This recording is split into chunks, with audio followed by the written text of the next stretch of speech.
Hi, viewers. Welcome to a new episode of our show, After Work Chats. We decided to rename it from Gleb and Omar After Work Chats to just After Work Chats because most of the time it's just me here hosting, and I try to bring interesting guests. It can be LK, it can be Omar. We're doing AI podcast. There's a new one that we're doing on HIPAA compliancy. So there's a lot of stuff, and there's also a really good, interesting guests that I'm going to keep it as a secret. But there's going to be a great webinar. Everything is arranged. We just have to find a date that will fit us both. But there are a lot of great stuff coming, so we decided to rename it a little bit, just so because I'm going to be the main host all the time. Okay, enough with logistics. Today it is Tuesday. Everybody, welcome. Whatever you're doing, we're happy to be part of your next 15 minutes. It is Tuesday, which means that me and LK are going to be talking about some news in the industry, and let's dive straight into this. First of all, welcome, LK. Hi, how are you doing today? Hey, thank you, Gleb, for having me again. Yeah, I'll It, go. I mean, I'm going to be we having you call it a every Tuesday. let's call it the Lucky Tuesdays. Yeah, lucky Tuesdays, and then we have to come up with something for Thursday. But yeah, LK is, as I said, LK is always here Tuesdays and Thursdays. And with this out of the way, let's go and dive into the news in the industry. So, two things that I wanted to cover today. First one is just basically a follow up of something that we did before, is the at home care and how it's a emerging market and getting momentum. And we spoke about it in one of our last podcasts. It was actually Omar and LK talking about this. But now I was reading the news the other day, and there's 8 more health systems that are approving and they're pursuing at-home care model. And I think that's big in terms of like there's going to be a lot of developments in the RPM, which is remote patient monitoring, IoT devices, uh, and there's a big shift in the industry, and just kind of proving our point that we were talking about last time. This is a big thing, and in my opinion, is actually nice. So, like, I would want to stay at home if there's nothing urgent that I don't have to go into the doctor's office all the time. So I think it's a great development. Just wanted to say that what we were talking last time, it's proving by other health systems that they're moving into that direction, and that's basically just following up on the previous one. And the main topic of the today conversation is, and news update is, I was reading, and there was a big article about hospitals and supply chain issues they're facing with today. And I will start with a little bit of backstory, and then I'll ask LK some questions. So it all came to surface during the COVID-19 pandemic, where, as everybody knows, the supply chains were the biggest issue, not only in healthcare but everywhere else. But in healthcare specifically, with all the masks, with the gloves, with vaccines, with everything, it was a huge issue, and it came to surface and came to light. Maybe there were some issues before, but we didn't really know about this, and now everybody's talking about supply chain issues in healthcare, and they're persistent till today.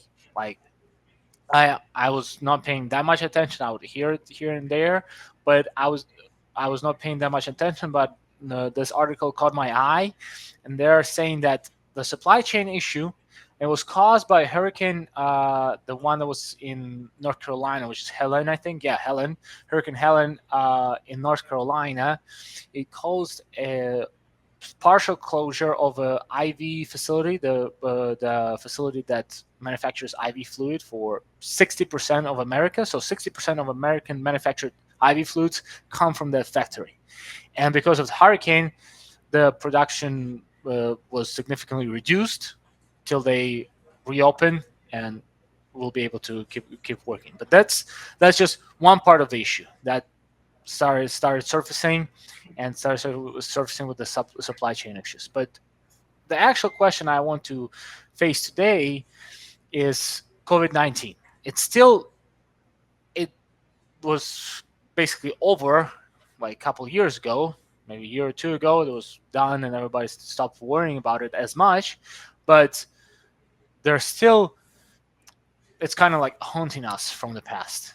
And this is where I would like to talk to LK because I never actually spoke with him about this, and I don't really know because I joined this particular company just a couple months ago, so I don't know how they dealt with COVID-19, and I wanted to understand how did COVID-19, because I'm seeing, as I said, in supply chain, it's happening to till today. There's long COVID that's happening till today. There's a lot of stuff that still keep on happening because of COVID, and I want to and go ahead and talk to LK about COVID-19 in his everyday management.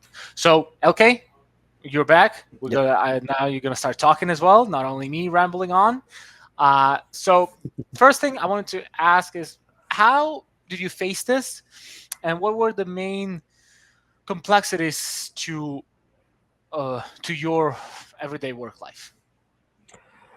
Well, COVID-19, it was, something that none of us, the worldwide, was not expecting something that big, right? And it was out of nowhere when it's, catching up to people, to the businesses all around the world. And the most affected nation or the most affected, part of the world was United States by that, Yep. right?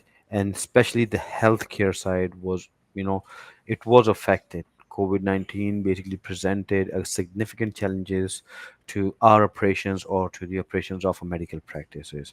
And that was primarily due to, the rapid surge in, healthcare demand, and the Mm-hmm. shift towards, towards, making sure that people stays at home, right? They should not be Yep. coming out. There were lockdowns and everything. So we Yeah. had to Yeah. quickly adapt to the new, the new normal, basically, right? We implemented, the remote work solutions worldwide. It was, implemented.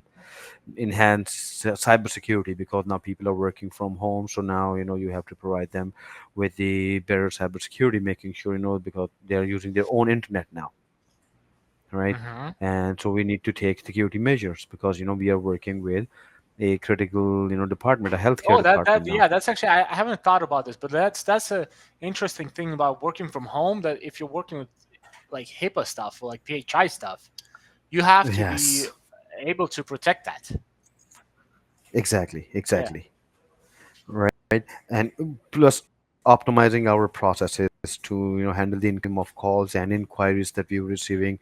Additionally, the pandemic highlighted the importance of robust business continuity plan, right? Mm-hmm. Because it gave businesses the opportunity to ramp up quickly and let them know, that the technology is the most important and the backbone of any business, and workforce is the one who keeps that backbone intact, and you have to have workforce all the time. The first thing that was out of the market or was out of the street was the workforce that was needed, Yep. because the medical practices needed more people that can answer their call, more people that can process the insurance details, Mm-hmm. right? To ensure uninterrupted service delivery, and that is only possible if you have everything in order. And it gave us the opportunity to ramp up our business, being in MD Help Tech, other business products that is associated to to the healthcare. We ramped it up quickly. We had to, Mm-hmm. because you know you were part of it, I was part of it. Hospitals weren't, patients cannot come in. Now they were Yeah. remotely being checked. Telehealth solutions was there. They were coming. Then there was drive-through vaccinations. And There were that's where, by the drive-through way, that's where consultations. yes, but that's where at-home model started taking a shape of at-home stuff. Like, Exactly. yep.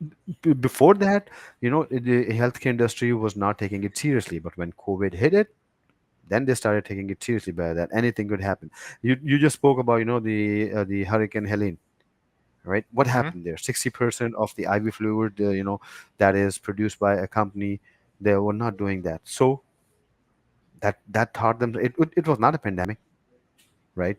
But Mm-hmm. there was, so there should always be a backup plan. We are not fully prepared, right? We are prepared for anything. anything, we have a backup plan always there. And that's what a company that wants to sustain, that thinks about, their client, that thinks about the people associated with that client, they always have a backup plan, and they always are a step ahead of, any situation.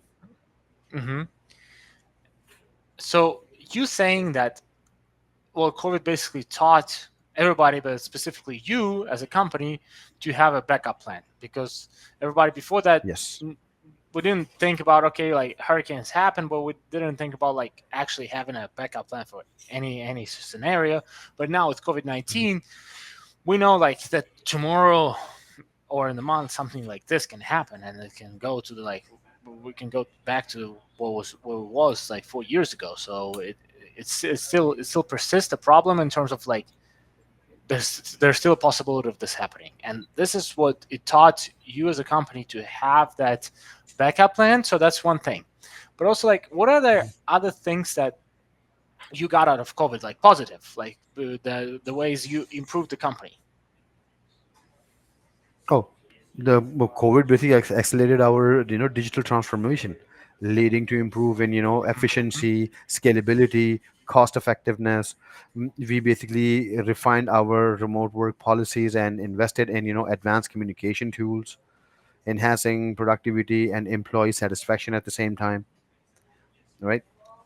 Yep. So and it gave us the opportunity to learn for the new things, to jump into new to the new beginning, that what we have to look at, how we can uh, expand our client base, what type of resources need to be hired, right? How we can train them, what are the because when we looked at healthcare was in almost a crisis.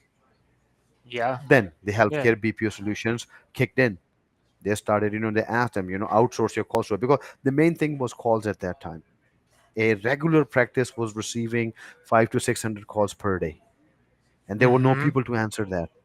So then we Mm-hmm. jumped in. We offered them our solutions, that go ahead, outsource your front desk to us, take care of the patients, But take this care of the kind of also appointments for the showed the practice that outsourcing is not as scary. Like they were kind of forced to do this because there was nobody in house. But yes. on the other side, on the other hand, is that, well, they did outsource it and they enjoyed it because now they don't have to do this all the time. Then because it's like always answering the call all day. It's kind of like tiring, and like having other things to do A as well. huge burden on a daily task is taken off their shoulders. Yep. They feel lightweighted, they feel more focused, because now they do not have to worry about the front desk. We are taking care of the front desk. They do not have to worry about pre-authorizations. We are taking care of the pre-authorizations. They do not worry about the referrals from the other PCPs. They are not worrying about the insurance eligibility verifications. They only focus on as what they are supposed to do. They have a parallel vision now towards their patient care, in-house care. Mm-hmm. They expand. Yep. And the good thing, let me tell you what this bring for the other businesses, not the BPO. Instead of Mm-hmm. downsizing, it was time for them to upscale. Now they were hiring more Yep. people in-house. We recently onboarded clients. You were part of that onboarding, right? We are onboarding clients, and our clients are, instead of downsizing the employees, they are upsizing. They Yep. know what model they Exactly. have to follow now, right? Yep. So people think, or the businesses think, that if we outsource, we might be downsizing our in-house staff. No, it's quite the opposite of that, because now your in-house staff is focused towards the goal that needs to be achieved on priority basis, Mm-hmm. right? So that's Yeah. what we understand, and we learned from COVID, that you have to segregate the workload according to the expertise, and making sure that the end user or the end receiver of that services is not affected, which is the consumer or the patient, which is the payer for everyone.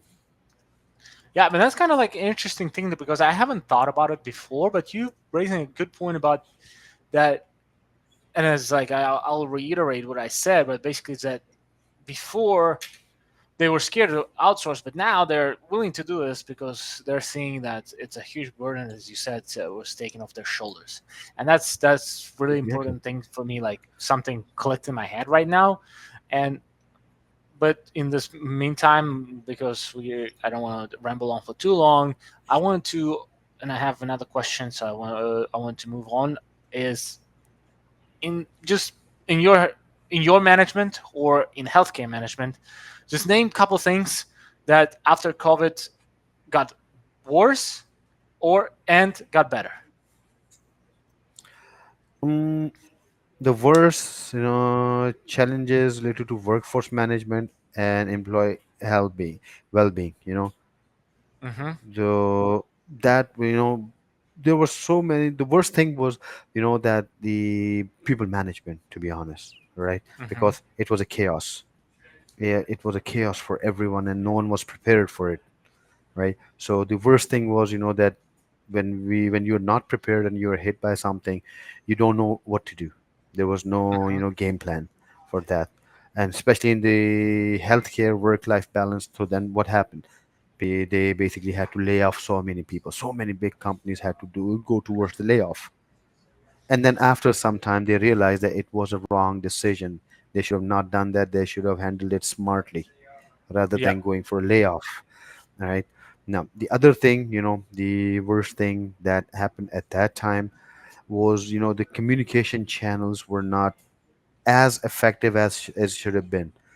There was a huge chunk of community. We have seen that how communication can fail if there's an overload on that. The Mm-hmm. capacity was not full because everyone was now at home. And what did they have access to? Internet only. Yep. Now, through that internet, the phone lines, they were making calls. Now, when the calls were coming through a provider, the provider was not so much equipped for a large chunk of internet users, or because we were seeing lag, a lot of lag in the internet for people working from home, or people, because now everyone is using their own internets. This is Mm-hmm. not a commercial internet now; it's a domestic internet that they're using. So there was the lag in the internet. So they have to ramp up quickly. Shipping was not out there. Importing the equipment from another country was not possible because everything was on halt. So now Yep. who was suffering? The end user was suffering, right? And what that lead to is frustration and everything because people are getting laid off and everything. So there was no actual game plan. The worst was that the only worst thing was that there was no game plan. There was no backup. That's why we always said we always provide a backup resource at no cost. Yeah. Yeah. We So say too the much, but reason it is is that true. Yeah. right. The reason is that we know the importance of backup. What backup Yep. means. Exactly. And also from Right. my end, I want to add one more thing is that I think that COVID helped, but I'm not saying about it how it was handled. I don't want to like comment anything. It's on I'm not in a position to critique or praise anybody. It's beyond the point. I wanted to say something else. That COVID it accelerated the digital transformation a lot, or just like transformation, especially in um, medical field, and it's helped immensely Exactly. to push people, sometimes even against their will, but to push people for digital transformation because they're still using pagers, they're still using fax. Who's using this technology today? But they've been forced to Mhm. push for digital transformation because of COVID, and I think that's one of the best things that we got out of COVID. Exactly, exactly. If we call it an overnight transformation, that would not be wrong, because businesses had to transform, and only Yep. those businesses transformed who were already equipped, who were ahead of time.